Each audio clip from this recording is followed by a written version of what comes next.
We are going to discuss the very special parsha called Parshat Vayigash. Parshat Vayigash actually continues that which we left in suspension last week on the end of Parshas Miketz. So just to bring up to date where we holding with his development and the drama developing in between Yosef and his brothers. So what happened last week is that after Yosef made them to bring Binyamin, the young brother, from Canaan to bring them down to Egypt, now again Binyamin was tricked. And the way he was tricked is that Menashe, which is Yosef's son, basically the nephew of Binyamin, placed the very special, expensive goblet into the suitcase, into the carry-on of Binyamin, making his way back to Canaan. And as they begin their journey back, it is Yosef's people who are chasing after them, and lo and behold, discovering that the goblet was actually taken by Binyamin. So obviously, at that moment, they realize that they are in big trouble. Binyamin is identified as a thief, and the brothers tore their garment, came back to the city of Egypt, and now they're in Yosef's house, falling on the ground, waiting for how things develop. And Yosef last week was not nice to them. Matter of fact, he was rebuking them for doing such a terrible scene of stealing the goblet out of his palace after being so nice to them and taking care of them, etc. And Yehuda tries to interfere is when Yosef tells them, I'm sorry, I have no complaints to none of you. You can all go home safely and peacefully, but I am going to keep Binyamin with me. He's going to serve me he's actually going to become a servant to me. And the last words in last week's parsha was, Ve'atem alu leshalom el avichem, you may all go in peace to your father. And this is what it was. This is exactly where we were left last week. If you remember, I told you that in the times when they read the Torah only from a scroll and nobody had their own book, it must have been very difficult to walk home from synagogue on Shabbat with such an ending, not knowing how things will develop. But Baruch Hashem, both we have a chumash, and plus we are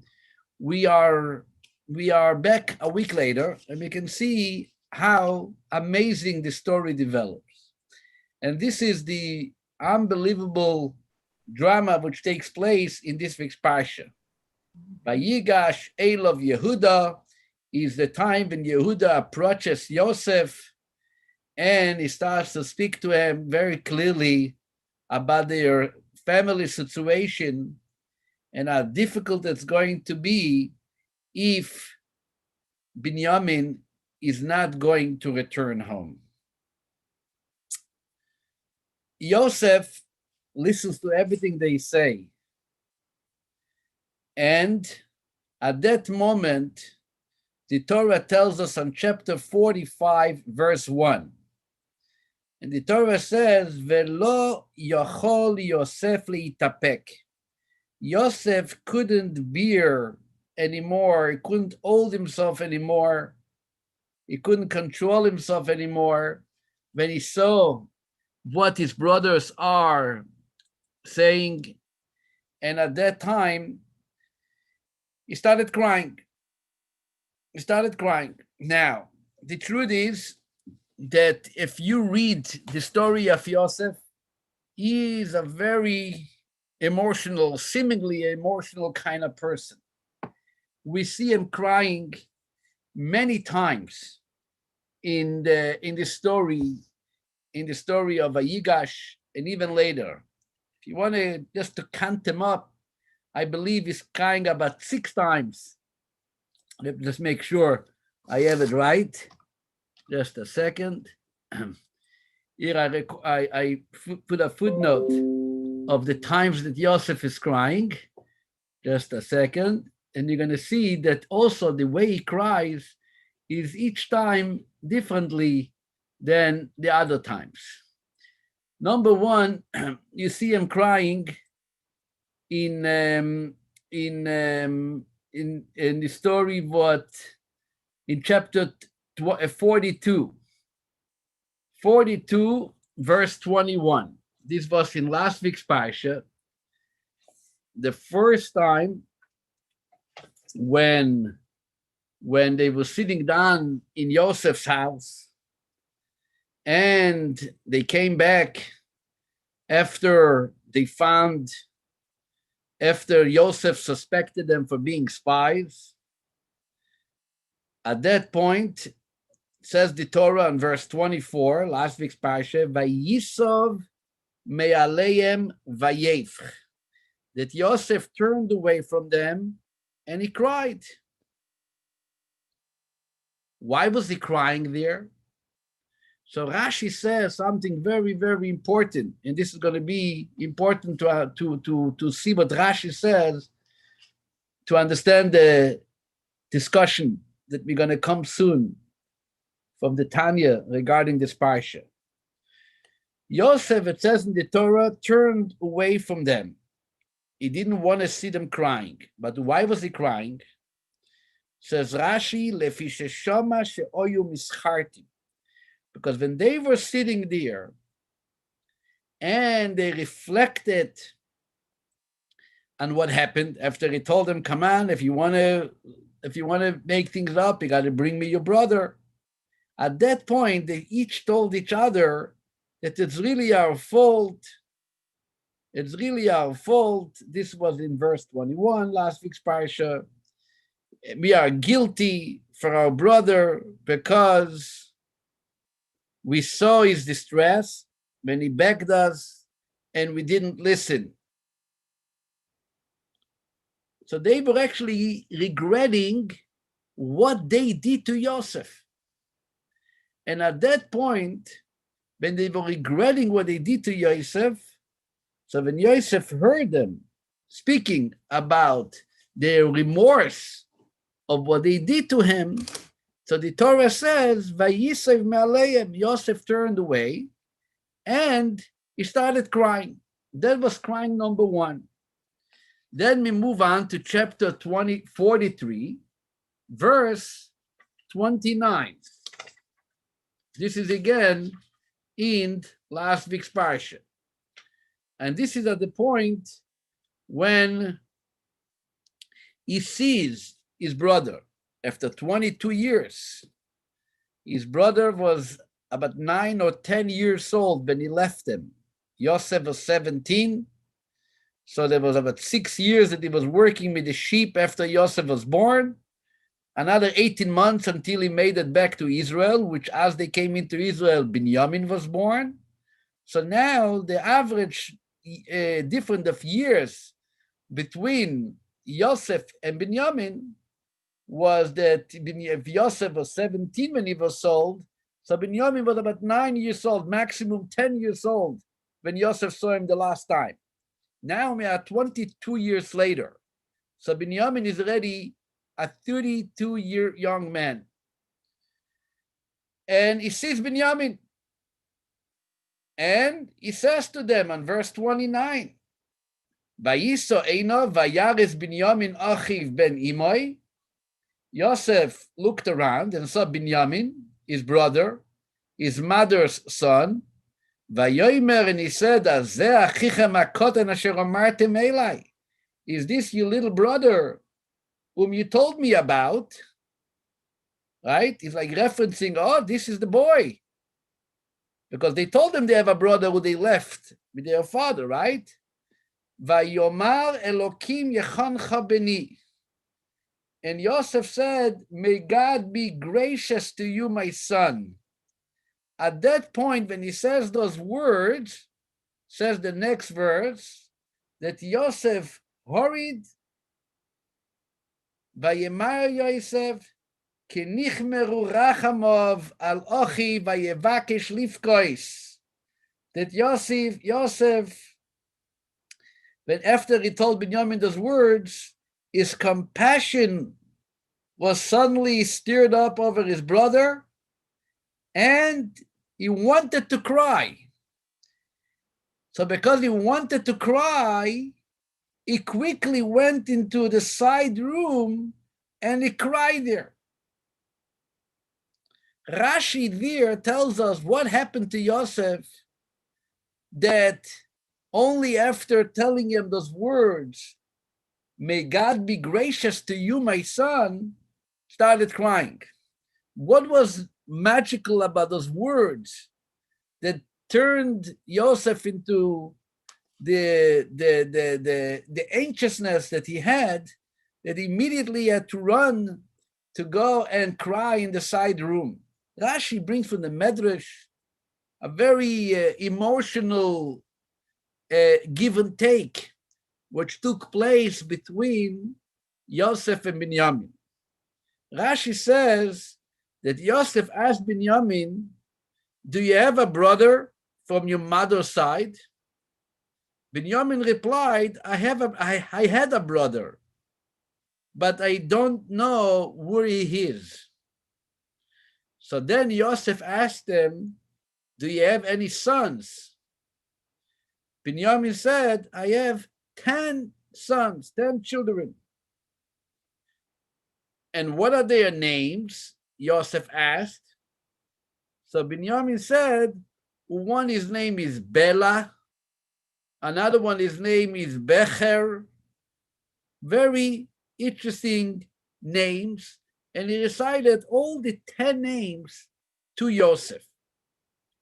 Yosef, then Rashi continues, asked Binyamin, what is the significance of those names? Obviously, to Yosef's eyes, it sounded that these names were unusual, and he wanted to know, what do they represent? It wasn't like a typical Maya or Sima or Olga or who knows what, or in Yiddish, Berel, Shmerel, Getzel. That was like names, unusual names, Bela, Becher. So Yosef replied, listen to what Rashi says. Yosef replied that all of them are connected to my brother and the terrible things that befell him. And Binyamin said, my first son was named Bela, because the word Bela, Bet Lamed Ayin in Hebrew, Balua or Blia means swallowed. And he said, because my brother was swallowed up among the nations somewhere, we don't know where he is. My second son was named Becher, because Becher is from the word Bechor, and my brother was a Bechor, was the firstborn of my mother. My third son was named Ashbel, because God put my brother into captivity, which is the same words as Shavui.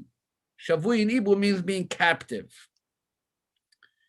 My fourth son is named Gera, because my brother lived away from home, like Ger, somewhere far, a stranger. One of the sons was named Naaman, because my brother was very pleasant, like Naomi, being pleasant to my mother, to my father. My sixth one, my seventh one, they were all named like Ochi. One is Ochi, means my brother. Rashi means the one of my top, the one ahead of me. I had a brother. I have a son. He says his name is Mupim. Mupim, because my brother learned from the mipi. Mipi is like mipi, from the mouth of my father. So I named him Mupi, mipi. My ninth son is named Chupim, because my brother did not see my chuppah. It was not my wedding. So I named my son Chupim to remember that I had a brother who was not on my chuppah. Chuppah is the wedding canopy, obviously. Then my 10th son is named Ard, because my brother descended among the nations, Yarat somewhere. And Rashi brings this as a discussion which is actually discussed in great length in Talmud tractate Sota. It was the Gemara discussed. What made Yaakov to cry? So Rashi says, you wonder why he cried. You have a discussion with your brother. He doesn't know that you are Yosef. And you have to pretend that you don't know who he is. And he starts telling you what kind of love and what kind of care he has for that brother that he did not see for so many years. And as much he would have loved to see the family continue and to be united, that he's ready to name each one of his children in some way related to an incident or to a situation associated with his brother's situation in wherever he is. And he has to hear of that, all that. So obviously he went off crying. So this is already the second cry. You continue into the next chapter, on chapter 45. This is already in this week's Parasha. After Yehuda got up there and he told them, his all drasha, his all speech, that, I'm responsible, and if I don't bring him up to my father is going to die. What does chapter 45, verse 1 says in this Parasha? Velo yachol Yosef leitapek. Yosef could not bear, he cannot control himself, having all the Egyptians right there. So he sent them all out. And what does the verse say? Vayiten et kolo bifchi. He wept and he started crying. And his cry was so loud, says the verse, that Vayishmeu Mitzrayim, that the Egyptians who had been sent out, they all heard that cry. And soon that information came, base Paroi, to the house of Paroi, that Yosef is crying because he just now met his brothers. So he's crying again already a third time. Then you're moving on to this Parasha, chapter 46. 46, verse 29. At this point, this is already after Yaakov heard the great news that Yosef is in Egypt and he's making his way to Egypt. He's arriving there, and then they meet. Take a look at chapter 46, verse 29. Vayeso Yosef markaftoi. Yosef earnestly his chariot. Vaya likras Yisrael oviv Goshno. And he went up to Goshen to meet Israel, his father, which is Yaakov. Vayero Elov. And when Yosef appeared before him, what happens? Vayef al tzavor avoid. He fell on his neck and he started crying. Weiter crying. He's crying again. Even before that,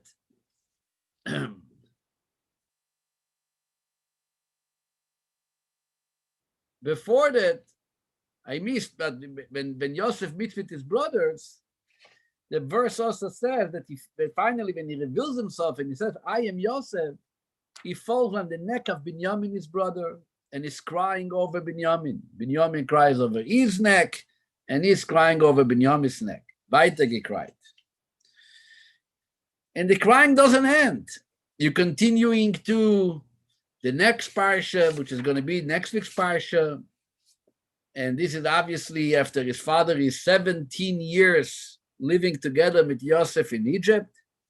Comes the Torah and tells us that Yaakov is inviting the family, and he gives them all, each one, beautiful blessings and words of separation and departure and encouragement. And then finally, Yaakov passes away. Comes chapter 49, next week's Parasha, verse 33. So what did it say? Vayichal Yaakov letzavos es banav.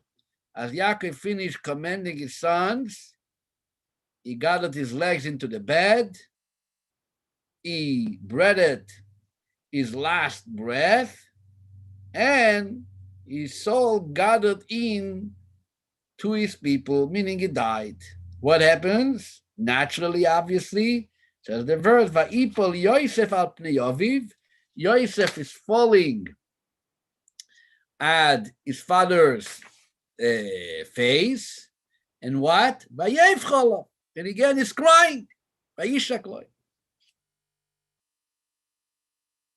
But then comes the final cry. And this is really where I want to finish up and then go back to start discussing all these crimes.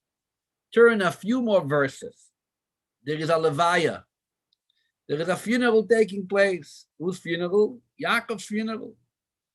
An unbelievable procession the Torah described with an honor Yaakov was given by Egypt. All the nations on their way to Israel are all coming out to show their final respect to Yaakov. And the Levaya comes to an end. They bury him, and now the burial is done. Turn, my friends, if you have a Chumash, to chapter 50, verse 15. Vayiru ache Yosef kimei saviem. Yosef's brothers saw that their father had died. Vayoimru lu yistemeinu Yosef vehoshev yoshiv lanu es kol hara asher gomalnu oisoi. Now they said maybe Yosef will start to hate us.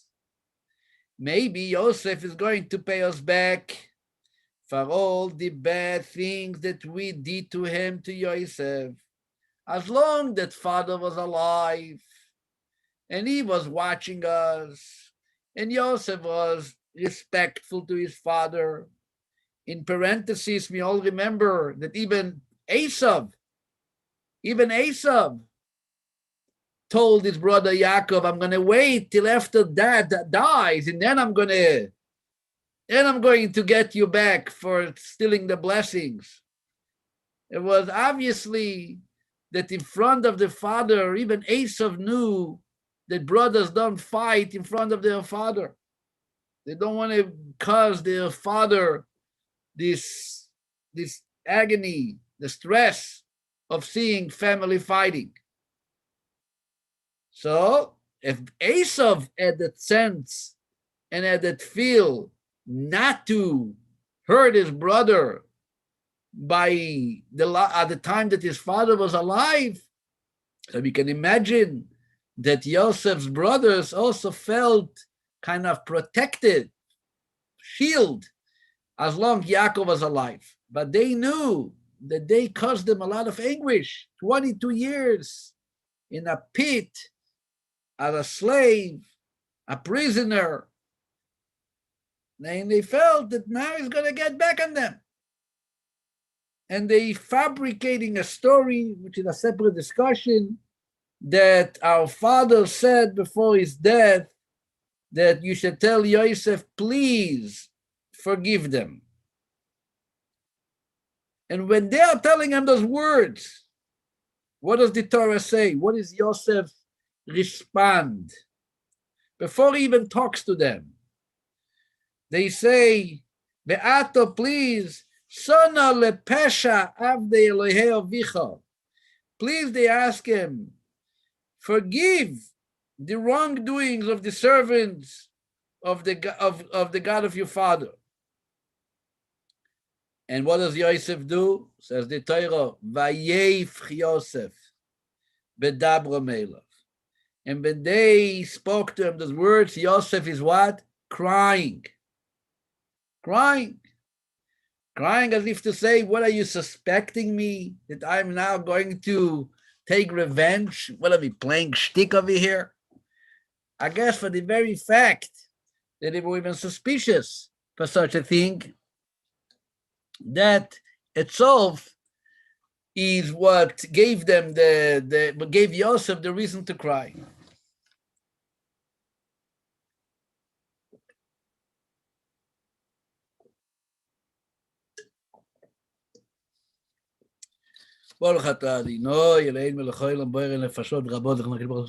Okay, I'm not going to break any more fatigue. It's done. So now I'm looking at Rashi. And Rashi says that even though the 6 types of crying, neither of the cries were identical or similar to one another. In other words, the first cry that we saw, this was, as Rashi said, because he heard them regretting what they did to him. Was it a cry of joy that now the family is finally getting together, reuniting? Or was it a cry of realizing that 22 years I suffered isolation because of your behavior to me? We'll see soon. Interestingly is, when you look on the verse, so the first time when Yosef hears the brother's regret, he gets crying, but is successful enough to hide his face, like it says in the verse. He covered his face so they shouldn't see him crying. The second time, he couldn't control it, and he has to run away to the room. When he meets Binyamin, it's no more just covering your face and kind of controlling it. At that time, he has to really leave the room, go into another room, and Nebachdir to start crying. But like we said before, and we read from the Rashi, it wasn't a sudden outbreak of cry. It was only after he discussed with them the family, and he realized and he felt that how much this Binyamin is really missing him, that he named 10 of his children, all names relating to what his brother was for him. That which gave Yosef that reason to cry. And then I'm looking at the other Rashi, just a second, when it comes to further cry. So Rashi says, when he meets the brothers, he's crying again. And then obviously after the funeral. So let's discuss a little bit what happened over here between Yosef and his brothers.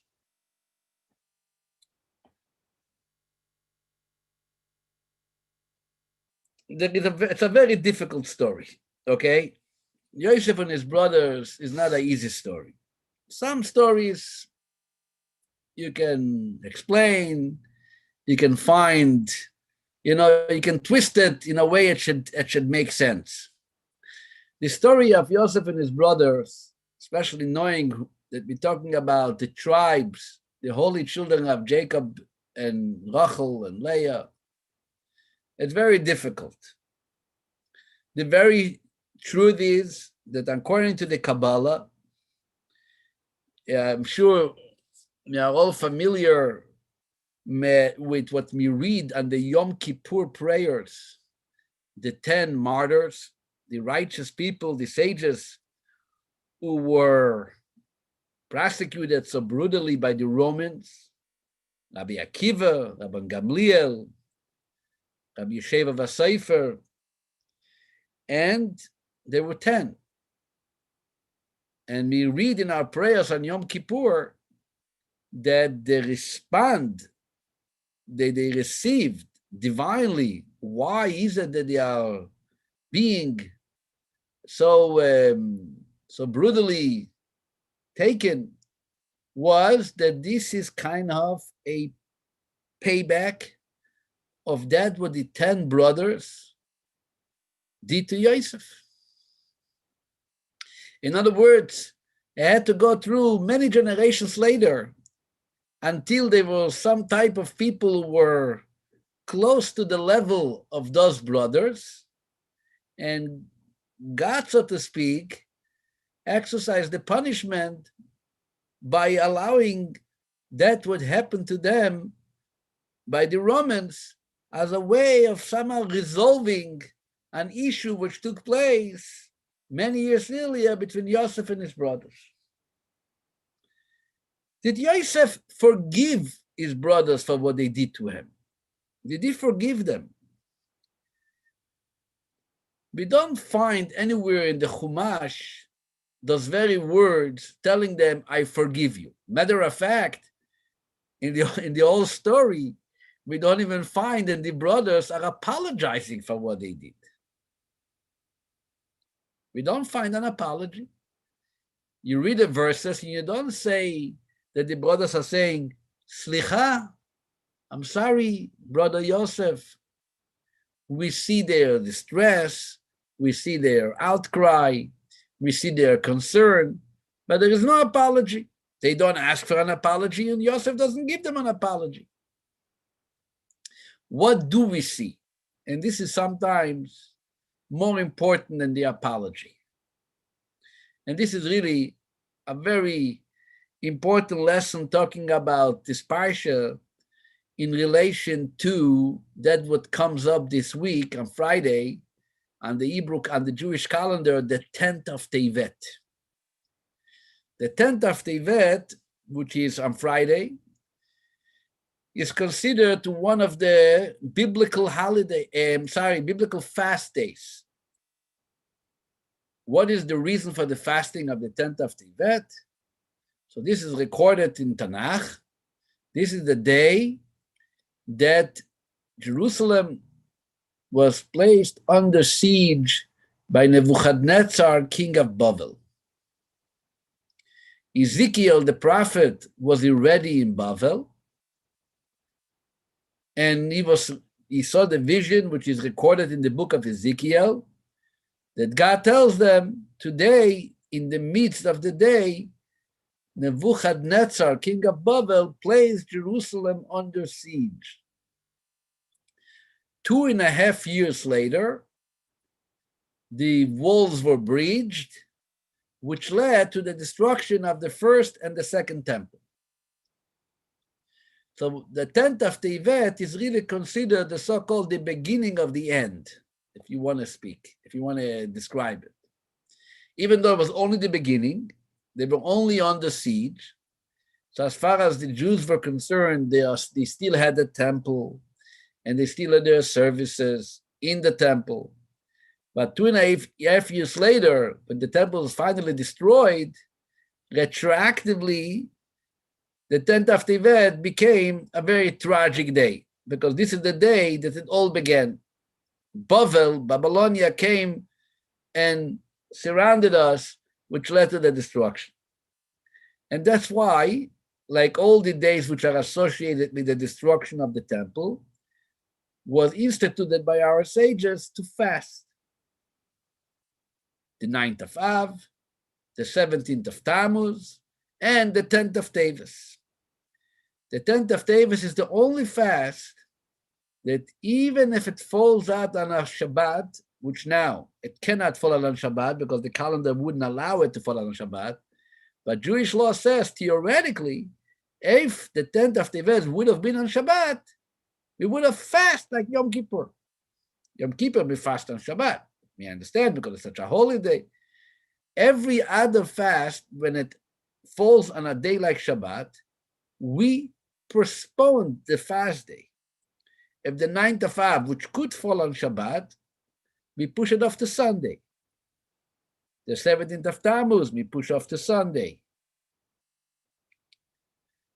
The 10th of Tevet is being observed even on Saturday. This year, it's not going to be on Saturday.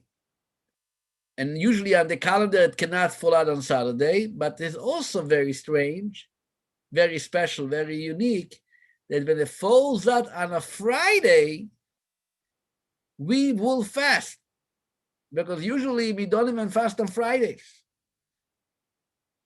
A person is not allowed to fast on Friday because we don't want you to come in to Shabbat starving and like kind of like in a painful feel. I miss my coffee and I'm going crazy. Like, no, when is it going to be Shabbat coming in? Let's make Kiddush.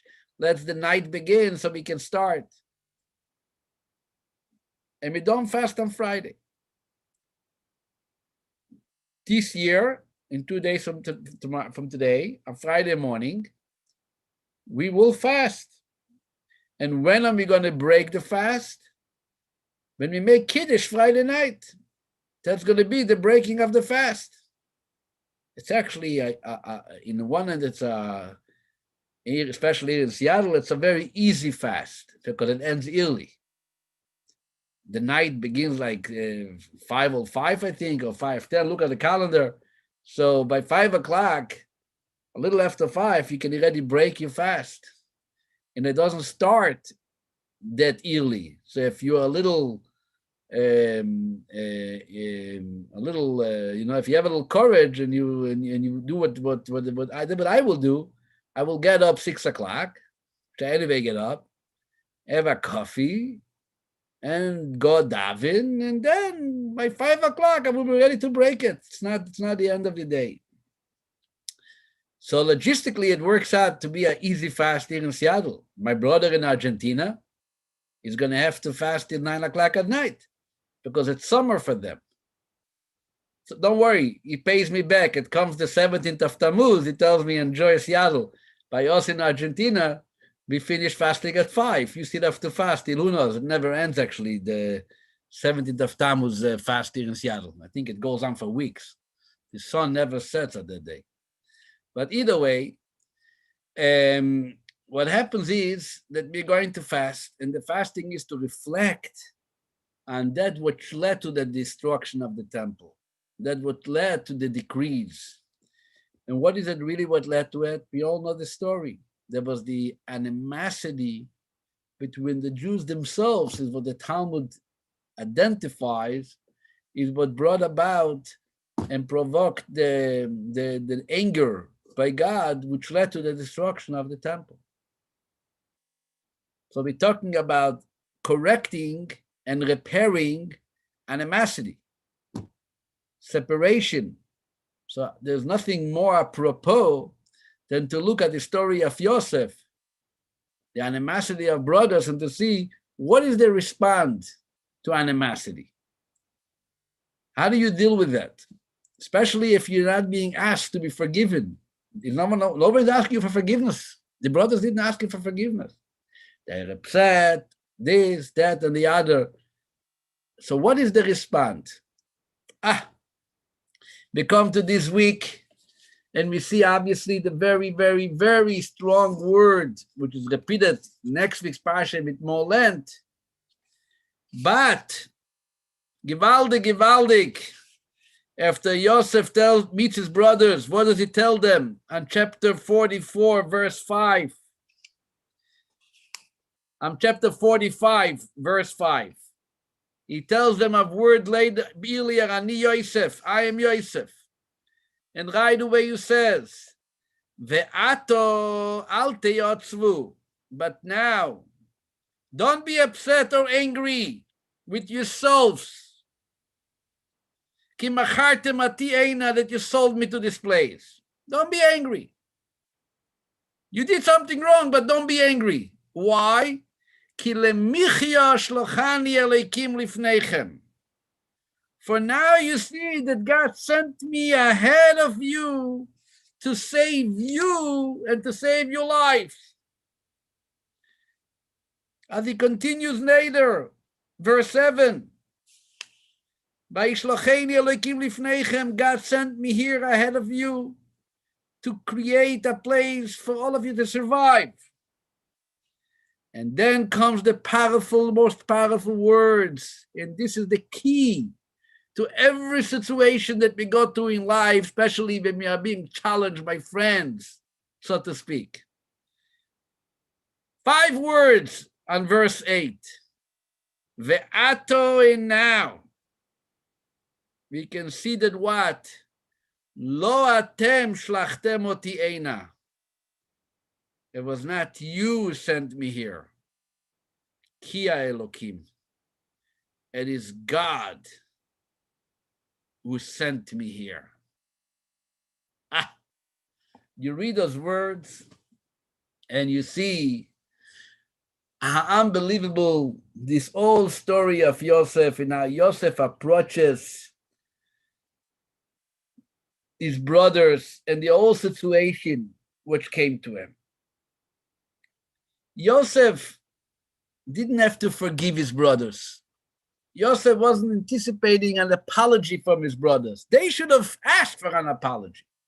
And maybe because they didn't ask, the consequences continue like we saw earlier, many generations later.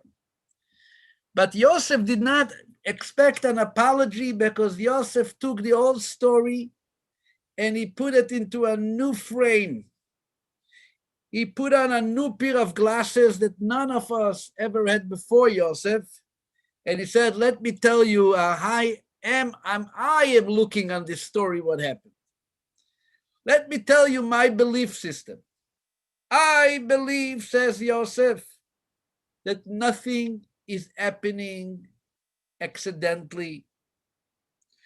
Garnished, what happens in my life, in your lives, is a situation which occurred by some natural occurrence and development leading to a natural disaster of family separation. Everything what happens in life is a part of a greater mission. God has a plan. No one is acting on their own. The world is not a jungle. Everything is organized and directed by a pure vision of Almighty God. This is what he tells them. This is the words. This is not Rashi. This is not Tosfot. This is not Chassidus. This is the simple words he tells them. You think you sent me here? I was sent here by the higher mission. I was meant to be here. That's how I'm looking on this 22 years of separation, looking back, and I'm saying to myself, what happened? How did it happen? Am I upset? I'm not upset on you. You should be upset on yourself that how comes you were the one who, with your own choice and free will, decided to pick up a young boy and throw him into a pit. You have a problem. You could have told God, I don't want to do it. And you would have been exempt.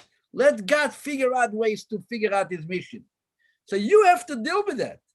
But don't be upset on the situation that I am here, that I was away, because I'm not upset. I'm not looking on you as being the reason for me being here. You were just the conduit who organized the arrival of me in Egypt in the way you organized it.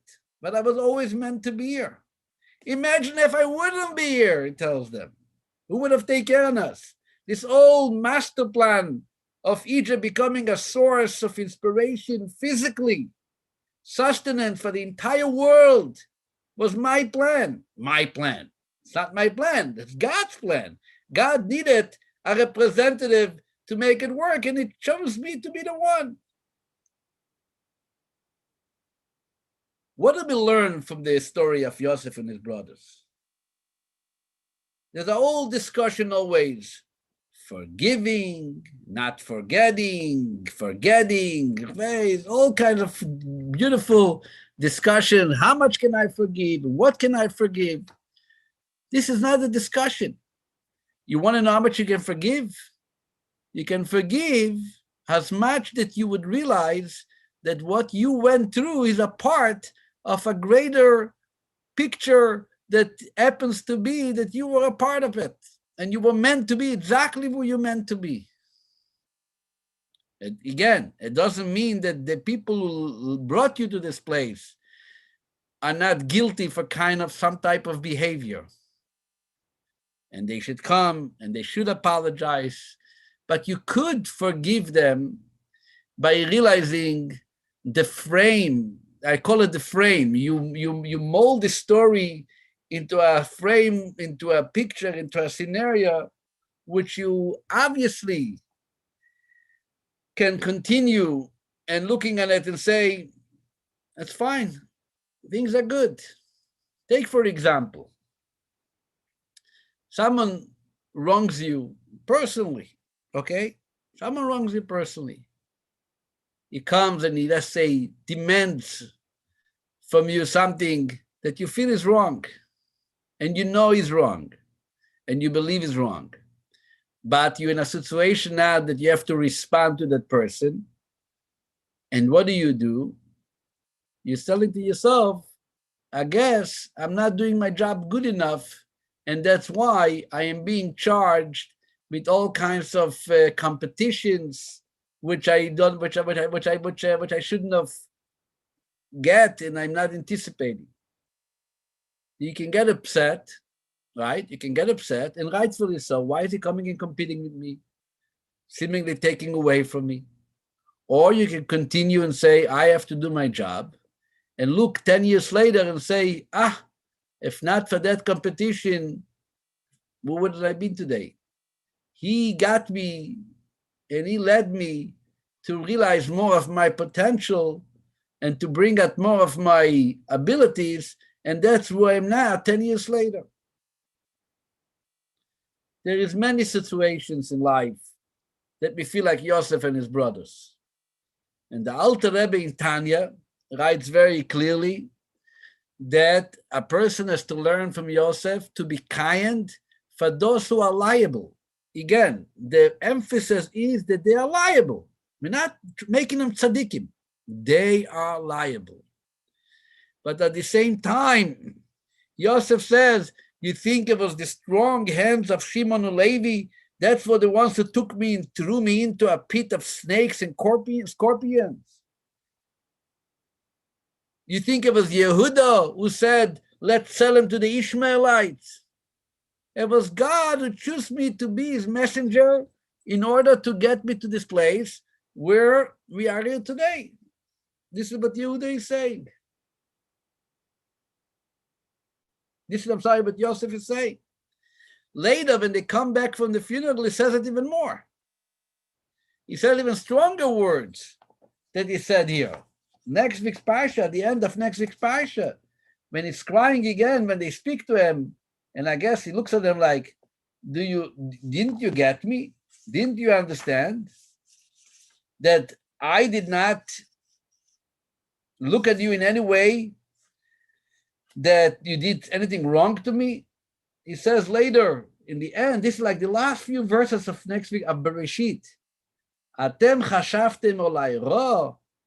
You planned it to be bad, but Elokim chashav oletayvo. God already intended that what you did to me should happen for good reasons, in order to make things like they are today, when I am keeping in great numbers of people alive. Yosef is comforting his brothers. This is unbelievable. Just putting a perspective, a new perspective on what happened to him. Bereshis is such an important book. Unfortunately, every week, fortunately or unfortunately, time runs. In 1 week, we're going to move to the next book. But Bereshis is really, I heard when someone said something very beautiful. He said, Bereshis teaches us the building of a family. Shmot, the next book, teaches us the building of a nation. Family comes before a nation. In order to be a nation the way we're going to be developed next week, we had to go through what we went through in the entire book of Bereshit to learn the importance of family keeping united. But how can you keep united if there's the guy's a troublemaker? Is creating so much, agony? It's all about the perspective. The Alter Rebbe in Tanya discusses it even much more. He brings a story in Tanakh of King David, a whole story that when he suffered so terribly with his son Avshalom, and the guy Doeg came out to curse him, and they wanted to, King David's people wanted to take him and give him the consequence, the punishment that you get for cursing a king. And King David says, don't bother him. Elokim amar lo kalel. God told them to curse. The Alter Rebbe explains there what it means and what's the idea. What led to Asara B'Tevet is really the little fights here and there. That's not a big problem. I remember there was a guy who lived in our community, and he moved to Israel. He moved back to Israel. Maybe some of you remember, his name was Gilad. He was a Yemenite. He had a son, Yedidia, and sometimes he read the Torah. Very nice, quiet, a real quiet man. Very nice family. They moved back. They live in Ra'anana. And I remember speaking to him on the phone after he moved back one of the times, and somehow they were discussing that there were some type of, it was in the news, there was some type of fight between different groups in Israel. Like we know Israel is, can have sometimes this type of situation. And I remember what he told me. He said, look, Rabbi Farkash, I look at it, that was his words. I look at it like, we grew up in a family, two brothers, before bedtime, we fighting, stealing each other's blanket, right? This guy pulls here, this guy pulls there. They get into trouble. Dad or mom have to come in and they resolve and sometimes give a little punishment. You go to that room, you don't talk to each other. Is it a fight? Is it a fight? Is it something which you can say, ooh, I'm going to remember what you did to me. And for the rest of my life, I'm never going to forgive you that you slept my blanket away. Believe me, I slept in a bedroom, 5 brothers, and not small chevra. I had a brother Velvel, and I had a brother Dudi, in all kinds of shapes and colors. And we were in one bedroom, one single bedroom. It was a bed which came out like a little accordion, every night it came out and it covered the room from wall to wall. Velvel on the top, I'm in the second, my brother Usher on the third, Zalman on the fourth, and Dudi on the side, okay? So we have 5 brothers sleeping in one room. You can imagine. This guy gave one guy a pull of a little blanket, someone took the other person's book, and before you know it, eruption, right? Eruption. And it goes on for a couple minutes, and then we hear my father's feet are making their way to the room, and obviously it was quiet. We were scared. And when we meet today and we discuss those fights, this is the biggest source of laughter. This is like the funniest part of life, is to remember the way, you stole my banana, we were looking for someone's food, and it was found on the Dudi's pillow, and everybody's like laughing that, that's what happened. Why? There was a fight, but the fight was in a perspective of brothers getting into trouble. Don't make it into such a big deal. Now we're talking about bigger issues, but still the perspective is always what calms things down. The perspective is always what is the most important. I always say the most important thing is your glasses you're wearing. Even those who don't wear glasses. It's the glasses you're wearing means, how do you look on this picture? It's okay to be frustrated. You need more than one day. Fine, I will give you a special echsher, a heter, to be frustrated for a week.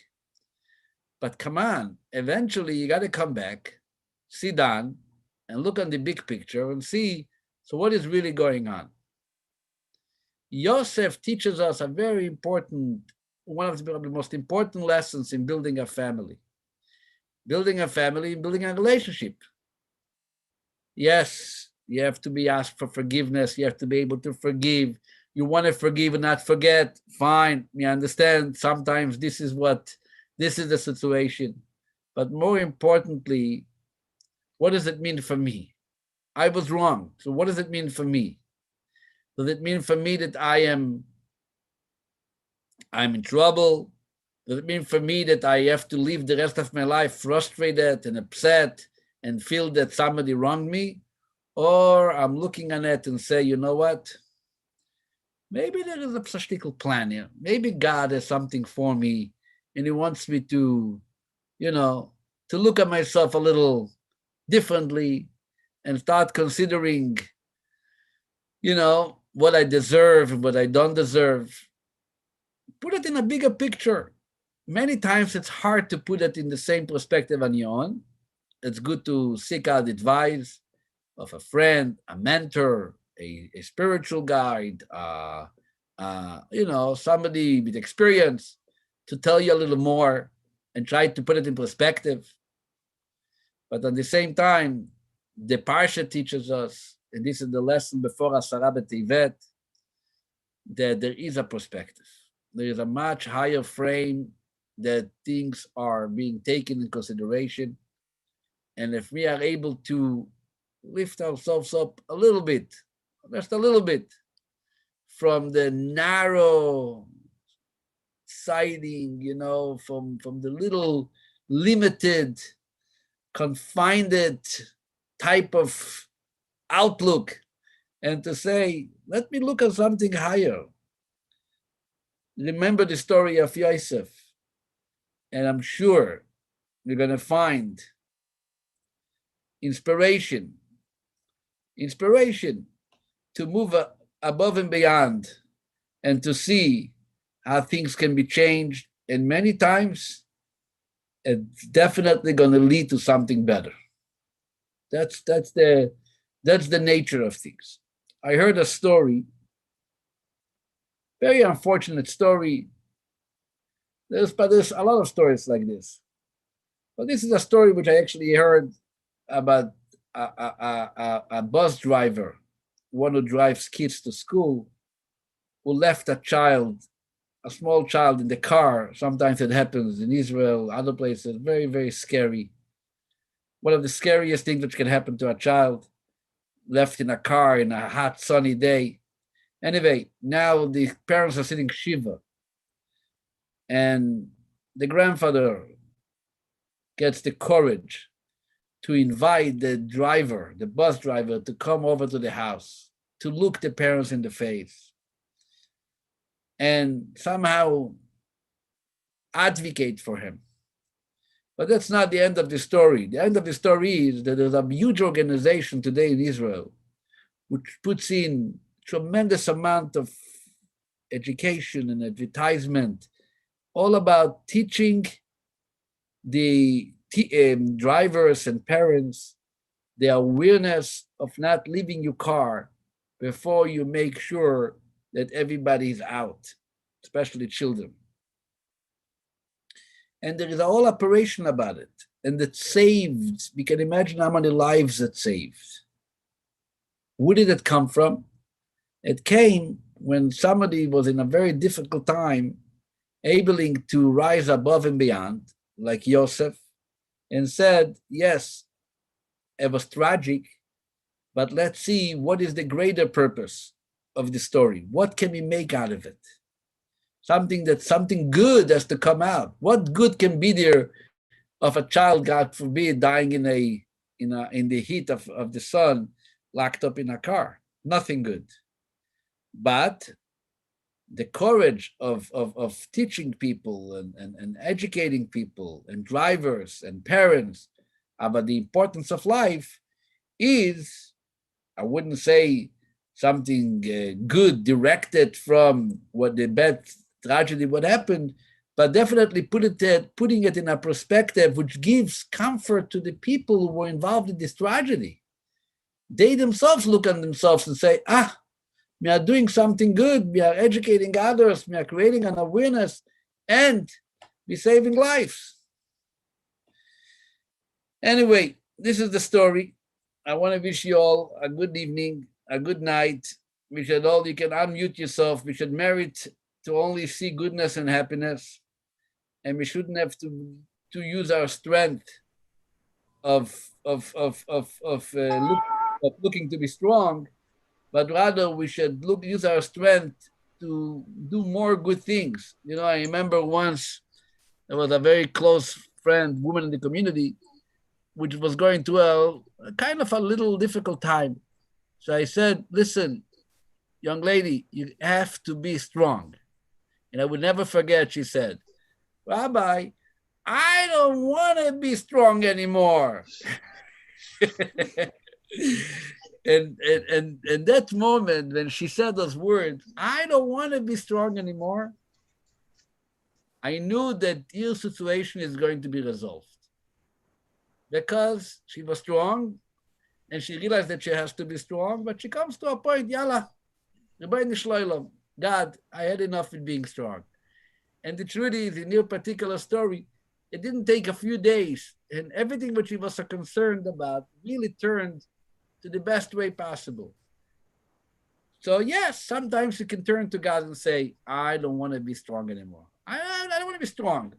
Every day I have to be strong. Enough. But till this point, we can be strong.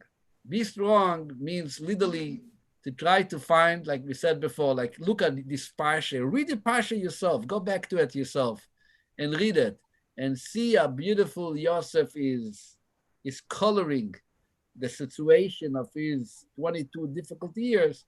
And you can see this is not just a story. This is the reality which we are taking from the real aspect of life, which is our Torah.